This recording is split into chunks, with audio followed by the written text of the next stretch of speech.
آپ کو اپنے ساتھ لے جانا چاہتے ہیں کیونکہ بڑے میاں کا بیٹا بہت سخت بیمار ہے، اس لیے وہ بار بار التجا کر رہے ہیں کہ ایک بار ان کے بیٹے کو دیکھ لیں۔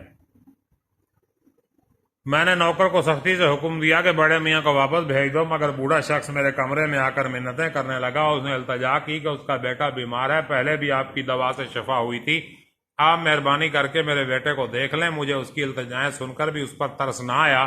اس نے بڑی منت سماجت کی، لیکن میری آنکھیں نیند کی وجہ سے بند ہوئی جا رہی تھیں۔ دراصل بےسی کا پردہ میری آنکھوں پر پڑ گیا تھا اور انسانیت کی خدمت کا جذبہ میری خود غرضی نے میرے دل میں ہی مردہ کر دیا تھا۔ میں اپنے پیشے سے وابستہ تمام فرائض بھلا کر خود غرض ہو چکا تھا۔ مجھے اپنے آرام و سکون کے سامنے ایک حاجت مند مصیبت زدہ کی مصیبت کی کوئی اہمیت محسوس نہ ہوئی۔ میرے لیے گرم بستر چھوڑنا بہت مشکل ہو رہا تھا اور سردی میں گھر سے باہر جانا بڑا ہی تکلیف دہ محسوس ہو رہا تھا، اس لیے میں نے جانے سے انکار کر دیا۔ نوکر نے اسے زبردستی میرے کمرے سے نکال دیا، لیکن وہ دیر تک دستک دیتا رہا۔ نہ جانے کب تک وہ بوڑھا دروازے پر دستک دیتا رہا، مگر میں گہری نیند کی آغوش میں جا چکا تھا۔ اس وقت تو مجھے اپنے اس عمل کا احساس نہ ہوا، مگر جب صبح بیدار ہوا تو اعصاب جواب دے چکے تھے، دماغ شل ہو چکا تھا، ذہن پر بوجھ طاری تھا۔ بقرات نے بجا کہا ہے، رحم دل انسان جب مصیبت زدگان کی مصیبت کو دور نہیں کرتا تو اس کا حال مصیبت زدگان سے بدتر ہوتا ہے۔ میں نے رات جس سنگ دلی اور بےسی کا مظاہرہ کیا تھا، صبح کے وقت اس کی جگہ ہمدردی اور ایثار نے لی۔ میرا فرشناس ڈاکٹر بیدار ہو گیا تھا۔ میں اپنی طبیعت پر بوجھ محسوس کرنے لگا۔ یہ ضمیر کی خلش تھی جس نے مجھے مضطرب کر دیا تھا۔ میں نے بڑے میاں کی تلاش شروع کر دی، مگر ناکامی میرے حصے میں آئی۔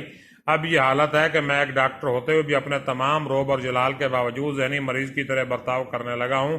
ہر وقت یہ خدشہ لاحق رہتا ہے کہ دروازے پر دستک ہو رہی ہے۔ یہ باتیں سن کر ڈاکٹر برہان بولے کہ آج اس کہانی کا اختتام ہوتا ہے۔ دستک دینے والے بوڑھے شخص میرے دادا تھے، جو موت و حیات کی کشمش میں مبتلا بیٹے کے علاج کی خاطر آپ کے پاس آئے تھے۔ اتنے برس تک دروازے پر جو دستک آپ سنتے رہیں وہ آپ کے ضمیر کی آواز تھی۔ بس اب آپ آرام کریں، آئندہ یہ دستک نہیں سنیں گے۔ شیکسپیئر کا قول ہے، خواہ کچھ ہو مصیبت کے دن گزر ہی جاتے ہیں، اگر نہیں گزرتے تو آخر انسان ہی گزر جاتا ہے۔ تو عزیز طلبہ، یہ ہماری تشریح تھی اور آج ہمارا سبق نمبر 7 بھی ختم ہو گیا۔